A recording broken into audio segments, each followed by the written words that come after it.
बिस्मिल्लाहिर्रहमानिर्रहीम। अस्सलाम वालेकुम डियर स्टूडेंट। बेटा आप सादत होम ऑफ नॉलेज के चैनल से ये वीडियो जो वो देख रहे हैं, उम्मीद है कि इससे पहले जितनी वीडियोज़ होंगी वो आपने ज़हन-नशीन कर ली होंगी।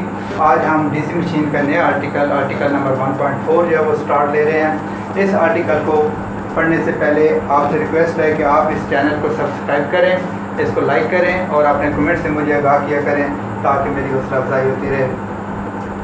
तो नेक्स्ट जो आर्टिकल है वो है लेंजेस लॉ के हवाले से। तो लेंजेस लॉ में क्या है कि according to this law we can find the direction of induced current in the conductor. बेटा जब किसी कंडक्टर में ईएमएफ पैदा होती है तो डेफिनेट ईएमएफ क्या है, इलेक्ट्रोमोटिव फोर्स होती है जो कि करंट का फ्लो करने के लिए हेल्पफुल होती है। तो लिहाजा अकॉर्डिंग टू फैराडेज लॉ के तहत तो ये है कि जब conductor magnetic lines of force के साथ लिंक करता है तो उसके अंदर ईएमएफ पैदा हो जाती है। अब फैराडेज ने जो करंट फ्लो करती है उसकी सिमत का कोई उसने जिक्र नहीं किया अपने लॉ में। अब करंट का जो डायरेक्शन है उसकी लेंजेस लॉ ने जो है वो वजाहत की है। अब इस कानून के मुताबिक when the induced EMF in the conductor then a current flow through it.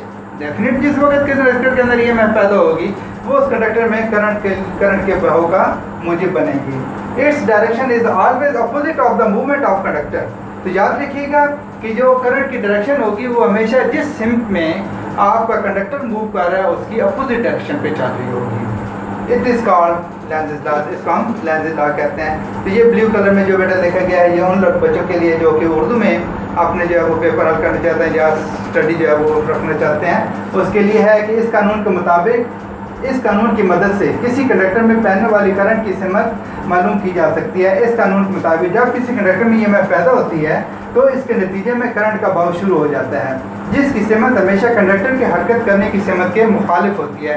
इसको लेंजेस लॉ कहते हैं। तो बेटा इस कानून की वजाहत जो है हम एक मजेदार फिगर की मदद से कर सकते हैं, जो आप देखिए ज़रा।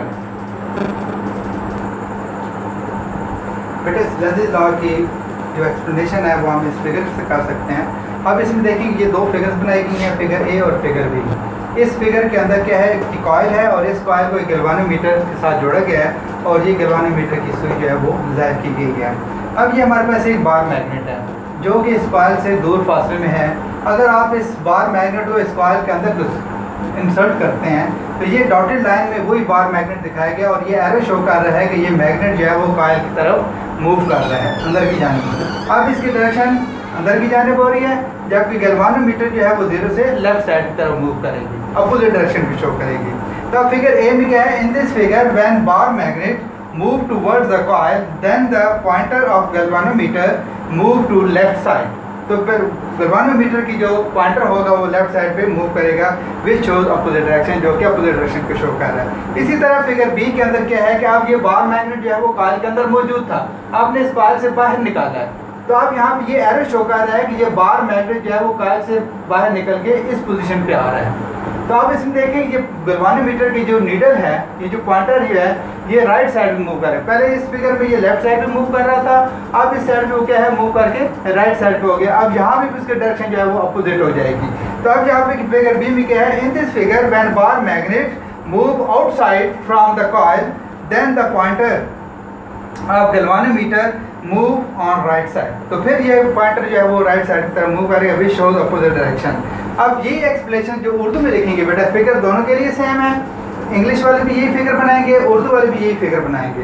अब इन्हीं फिगर्स की जो एक्सप्लेनेशन है वो यहाँ पे आ गया फिगर है। इस शक्ल में जब बार मैग्नेट एक कॉइल की तरफ हरकत करता है तो सर्किट में लगे गैल्वानोमीटर की सुई बाईं सिमत में हरकत करती है जो कि मुखालिफ सिमत को ज़ाहिर करती है। इस तरह फिगर बी में क्या आपने लिखना होगा कि अब ये बार मैग्नेट जो था वो इस कॉइल से बाहर की जानिब मूव कर रहा है। तो उस सूरत में क्या होगा कि ये पॉइंटर जो है गैल्वानोमीटर का पॉइंटर जो है वो राइट साइड पे मूव कर देगा।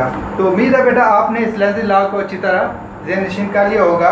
तो पेपर में अगर आप पास लेंजेस लॉ के बारे आ जाए तो आपने बेटा इतनी लिख देंगे तो आपके लिए काफ़ी है, क्योंकि ये बातें जो है वो टू द पॉइंट बात की गई है। इसमें इतनी लंबी चौड़ी कहानी जो है वो नहीं बनाई गई, जो टू द पॉइंट जो ज़रूरी बातें थी वो आपको बता दी गई हैं। तो बेटा आप इस चैनल को सब्सक्राइब कीजिएगा, सादत होम ऑफ नॉलेज ये चैनल है हमारा, और इसके अंदर जितनी भी हमारे डीसी मशीन के लेक्चर हो रहे हैं इससे पहले जो हुई हैं वो आपने उनको ज़हन-नशीन करना होगा और इस आर्टिकल को भी आपने ज़हन-नशीन करना होगा। Thank you very much. अल्लाह हाफ़िज़ बेटा।